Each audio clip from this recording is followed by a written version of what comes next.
Wow, so the Eagles just survived an epic showdown with the Rams in the snow to advance to the NFC Championship, and following the win, they just got some major updates that could change things, as not only did they get some promising injury news on one of their most important defensive players, but Jalen Hurts also offered an update on his knee injury and how it could affect things heading into the matchup with the Commanders. Meanwhile, Saquon Barkley sent a message as he had what was simply an electrifying performance, while Jalen Carter played the hero and saved the Eagles' season. Oh, and Jalen Hurts, he's being criticized yet again, but why were he in the passing game not as bad as many may think? Well, we're going to talk about that and everything else from the Eagles' divisional round win over the Rams starting right now. What's up, guys? Welcome to the Philly Fan 21 channel. If you're new, I'm Evan, and I cover all things Philadelphia Eagles. And it wasn't the prettiest at times, but the Birds were just able to survive a thriller versus the Rams in the snow and pull out yet another gritty playoff win. Rain, sleet, snow, the Eagles train to go.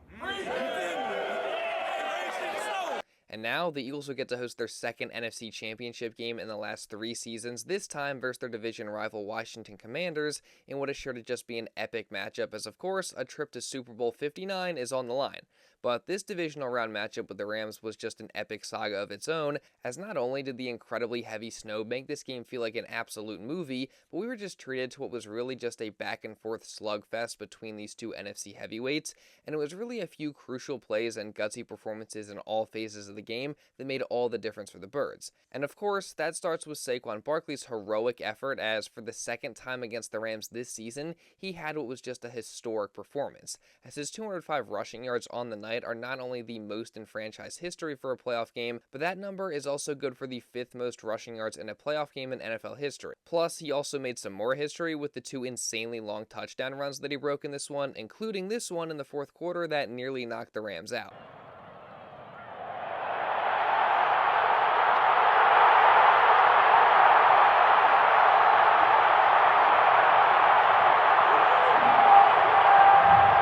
Man, if that doesn't get you fired up with the crowd and the snow and just everything going on there, then I don't know what will. And again, I think it's pretty safe to say that Barkley had just an amazing night. However, it was actually Jalen Hurts who got things going for the Birds offense, as he started off the game with a couple of nice completions before he faked the handoff to Saquon and then pulled it and ran for what was the longest rushing touchdown of his career of 44 yards to give the Birds the early lead. That was fun. That was cute, I say, just being able to pop it off first for once. Yeah, you popped off one in the first. Yeah. Well, what made that counterplay work there? Saquon needed a break, so I told him I'd do it first. It was definitely awesome to see Hurts break off a long touchdown run, because it's really been a minute since we've seen him do that. But also, shout out to the offensive line and also to the receivers for springing him free with their blocks, as without them, this play or really either of the other Eagles' 2 long touchdown runs just simply don't happen. Unfortunately, though, like the Eagles, the Rams' offense also started rather quickly in this one, as they drove right down the field on their opening drive and capped it off when Matthew Stafford hit the tight end Tyler Higbee from 4 yards out for the score. And since Jake Elliott had missed the extra point on Philly's touchdown, the Rams were actually able to take the lead here 7-6. But really, the worst news for the Birds coming out of that drive is that their standout rookie Quinyon Mitchell had suffered a shoulder injury on this hit that he delivered to Matthew Stafford, and unfortunately, he was not able to return to the contest. And Q's absence was definitely felt, as even though I think his replacement Isaiah Rodgers played a really good game all things considered, he's just not Quinyon Mitchell, and there were definitely some moments where Rodgers, despite being in good position, just let up a couple big plays that I think Q would have prevented. So it's pretty clear how important the rookie is to this defense, and just not having him out there moving forward would definitely be a huge blow. That said, the Eagles did just get a huge update regarding Q's injury after the game, and it's pretty promising. But now, real quick, I want to take a minute to talk about the sponsor of today's video, MyBookie. The divisional round of the NFL playoffs are officially over, and with the conference championship games coming up this weekend, including the Eagles vs. Commanders epic showdown, MyBookie allows you to get in on all the action. As whether you want to bet on the straight-up outcome of the game, the spread, the point total, or the over-under on player stats, along with a variety of other things, MyBookie really does have something for everybody. Plus, you can take advantage of their risk-free Thursdays, as utilizing this offer, if you place a bet that doesn't hit, then they'll refund you your deposit up to a certain amount. In addition, MyBookie also offers a variety of games on their online casino that you can win big with, plus they offer a variety of other unique opportunities as well. And if you sign up today using my promo code PhillyFan, you'll receive an extra 50% bonus on your first deposit up to $1,000 along with a $10 casino chip. But most importantly, guys, please, please, please gamble responsibly. And if you do have a gambling problem, then please seek help and call 1-800-GAMBLER. And again, thank you to MyBookie for sponsoring today's video. So as I was saying, the Eagles did get good news after the game on the status of Quinyon Mitchell from NFL insider Jordan Schultz, as he tweeted out, quote, "Sources, Eagles star rookie cornerback Quinyon Mitchell is not believed to have sustained a serious shoulder injury in tonight's win over the Rams. Despite leaving the game, the team remains hopeful and optimistic that Mitchell will be ready for the NFC Championship versus Washington." So that's obviously fantastic news, as like I just said, he was a super important part of this Eagles defense, and it'll be especially important and a big boost for the defense to have him out there in the NFC Championship game against Jaden Daniels, Terry McLaurin, and that high-powered Washington offense. So we'll obviously have to wait and see how things go throughout the week, but again, that report is definitely a good sign that he will be back out there on Championship Sunday. All that said, though, I do actually want to give credit to Isaiah Rodgers for how he played in this one, because again, even though he gave up a couple of big plays, other than that, he was very good. And that fumble recovery and 40-yard return he had to start the fourth quarter was huge, so shout out to him for stepping up.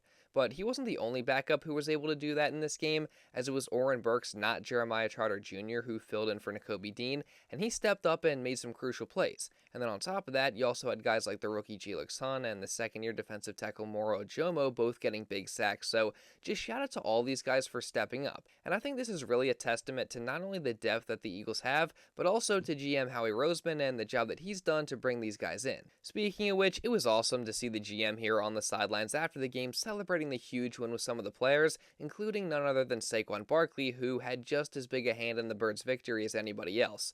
And you could kind of tell that it was going to be that kind of night for Saquon when he took just his fourth carry of the ballgame 62 yards to the house in the first quarter to give the Birds a 13-7 lead. Unfortunately, though, after that, the Rams started to get some momentum as they responded with a field goal to make it a 3-point game, and then on the Birds' next drive, a Jared Verse sack on third down took them out of field goal range and forced a punt. And then on the very next drive after that, a missed assignment from Mekhi Becton led to a sack fumble at Jalen Hurts, which luckily Kenny Gainwell recovered, but once again, it pushed the Eagles out of field goal range, and another Jared Verse sack after that ended the half. So that was definitely a big missed opportunity by the Eagles there on that drive to just not come away with any points after driving so far down the field. However, the real missed opportunity came a bit earlier in the drive when Jalen Hurts went deep to A.J. Brown, but he uncharacteristically dropped the would-be touchdown. And after the game, A.J. made it clear that he just has to be better. Yeah, it's just tough. No excuses. I just wish I could have held on to it. You know, the conditions, kind of play a part, but it's just tough.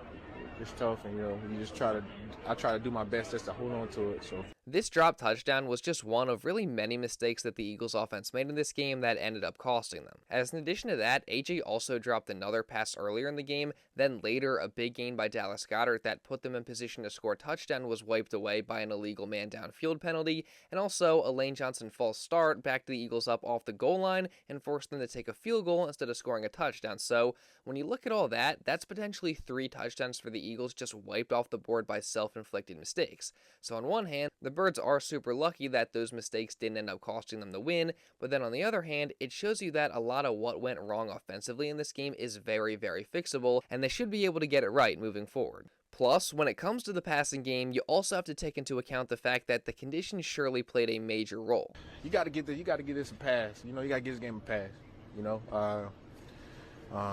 It was just tough. The conditions were tough, and I keep getting this question out, but you can't do nothing about it. The conditions were crazy, and we couldn't even see out there. So imagine throwing the ball and catching the ball, even though they were doing it at the end. But the game's on the line. They had no choice. I don't think that would have been their first choice. I think they would have probably tried to run the ball if they could. So you heard AJ there. I mean, they really couldn't even see out there in that crazy snow. So you would have to imagine that things will be a bit easier next week, assuming that they won't have to play in those conditions again. And in regards to Jalen Hurts' performance in this one, despite what a lot of people may want to say after putting up just 128 yards passing, I honestly do not think he was bad in this game. I mean, again, the heavy snow definitely played a huge factor, and those self-inflicted mistakes from the offense also took some of Hurts' numbers off the board.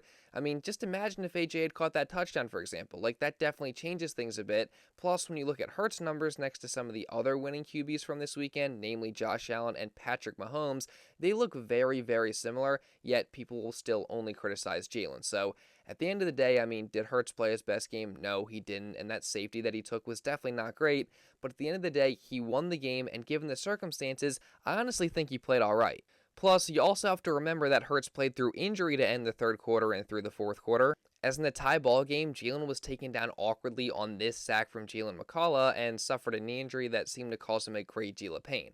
And although he returned and finished the game, this injury definitely seemed to affect his mobility throughout the rest of the contest. And now, heading into the NFC Championship with the Commanders, that obviously has the potential to impact things, and you better believe that the status of Jalen Hurts' knee is going to be on everybody's mind. Now, after the game, Hurts did offer an update on his injury, and although he was vague, the good news is that it seems like he will be ready to go for the NFC Championship. Jalen, how do you feel physically? I know you went in the medical tent, but how'd you come out of the game? It's a tough game, a challenging game. I was able to finish the game and see how the week goes. Is your status uncertain for next week? Great question. No, I was just seeing how the week would go, seeing how things progress. So you think you feel confident you'll play next week, I guess? Yeah. Yeah, I mean, there's really no doubt in my mind that Hurts is going to play this weekend, but the question is just how much will this knee injury affect him and limit what he can do? And there's no denying that if Hurts isn't close to fully healthy and he is in fact limited, then that could drastically change things for them in the NFC Championship, especially in the run game. So again, this is definitely going to be an interesting storyline to watch, and we're just going to have to wait and see how things play out during the week. And if you guys don't want to miss any of that coverage as well as any of my other Eagles coverage leading into the NFC Championship game, then make sure you guys subscribe and also really, really importantly, turn on notifications and also drop a like as well to show some support because it really does help me out a ton. Let's see if we can get to 700 likes today. But now, getting back to it, luckily with all the offensive struggles, the other phases were able to step up and keep the Eagles in the ballgame, as the defense came up big and forced a couple of huge turnovers in the fourth quarter, first with Jalen Carter punching the ball out of the hands of Kyron Williams before Isaiah Rodgers scooped it up and returned it 40 yards. And then on the next drive, Nolan Smith came up big with a sack fumble on Matthew Stafford and Zach Bond recover. And on both these turnovers, along with also kicking one earlier, Jake Elliott was able to come up clutch and hit some difficult field goals in the crazy wind and snow. So even though he did miss a few costly extra points, you just got to give him credit for nailing the field goals. And once again, just like we've seen all season, this is a case where the Eagles defense forcing turnovers had a big impact on the outcome of the game. Yeah, the game was going to come down to who can take the ball away, and that's kind of our specialty. That's what we do, and you just keep punching at the ball and keep putting shots on goal, and you'll get them out.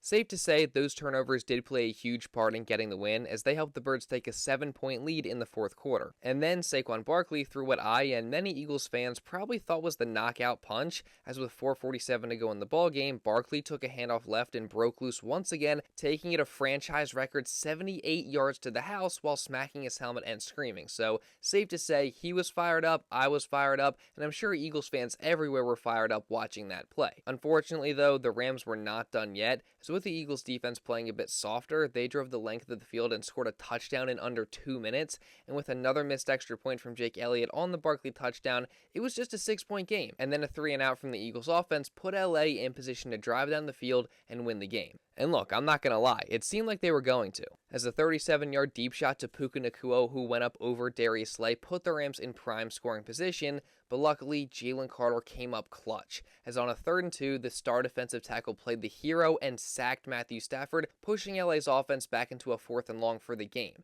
And on that play, Carter got pressured yet again and forced an errant throw from Stafford to send the Eagles to the NFC Championship. And man, it just cannot be understated what Carter was able to do here. I mean, he literally saved the season for the Birds, especially when you see that on that 3rd down, the Rams may have had a guy open for the game-winning touchdown. Look how huge the Jalen Carter sack is. Watch the tight end up top. Out and twirl, slip. That ball is going to go there. Does he score? I don't know. Probably, but maybe it gets down to inside the 2 or 3 yard line. If not for that sack, man, that is a enormous game-saving play. In addition to Carter saving the season in this sequence, he also had what was just truly an incredible overall performance in this one, as he finished with 5 tackles, 2 sacks, a forced fumble, 2 tackles for loss, and 3 QB hits. And mind you, according to Next Gen Stats, he also played 68 of 70 defensive snaps and was doubled on 26 of his 49 pass rushes, yet he was still able to put up these numbers and impact the game as much as he did. I mean, this guy is just an absolute monster, and his teammates would definitely agree with that. JC he's so special, man. He's going to be one of the ones. And I ain't trying to put too much on him right now, but going against him and now being on the same side of him and talking to him on the sideline before that, and look in my eye and let me know that he's going to make the play. And he's one of one. So. Oh yeah, that's the games we're gonna need from him. Like we already know the type of player he is, and he got it done. Like I said, it was only a matter of time before somebody came up with that big play, and it was him. Oh my gosh, that dude is just a monster. The best in the league, and even when the stat sheet doesn't say, I know he had a great game today, but even when the stat sheet doesn't say, he's making a big impact on the game. And the forced fumble, the TFLs, the sack, he always has a bunch of batted passes. He does it all, and it's fantastic. Man, he's a beast, man. He's a beast, man. He wreaks havoc. He makes my job really easy, man. So I'm really proud of him, man. He's really took some strides this year, and he was already like a beast last year, but just taking his game to the next level this year. So. Overall, when you look at this game for the Birds, it wasn't pretty, it was stressful, and it gave just about every Eagles fan watching a heart attack, including myself, but at the same time, it was epic to see this team fight and ultimately pull out a win in the snow and advance to the NFC Championship once again, as they will now, of course, play host to their division rival Commanders next week on Sunday at 3 p.m. with a trip to Super Bowl 59 on the line. And obviously, the Eagles know that's going to be a tough matchup, and the injury to Jalen Hurts could change things. But for now, let's just enjoy this awesome win over the Rams. I mean, I know personally I am certainly not going to forget this one because it was just a crazy game and the emotions were definitely high in my household. And then you guys already know that I'm going to be covering all the news leading into the Eagles NFC Championship showdown with the Washington Commanders this week. So again, if you guys don't want to miss any of that, then make sure you subscribe, and also really importantly, again, hit that notification bell so you don't miss anything. And also while you're at it, again, make sure you drop a like to show some support because it really does help me out a ton. Again, let's see if we can get to 700 likes today. And also leave a comment down below. Give me all your thoughts on the Eagles' thrilling win over the Rams in the divisional round. I'd love to hear them. And also, if you're interested, make sure you check out my bookie and also my new merch that I just dropped. And if you want to watch another Eagles video, you can check this one out right here. And now with all that being said, that's pretty much all I got for this one, guys. So thank you all so much for watching, and I'll see you in the next video.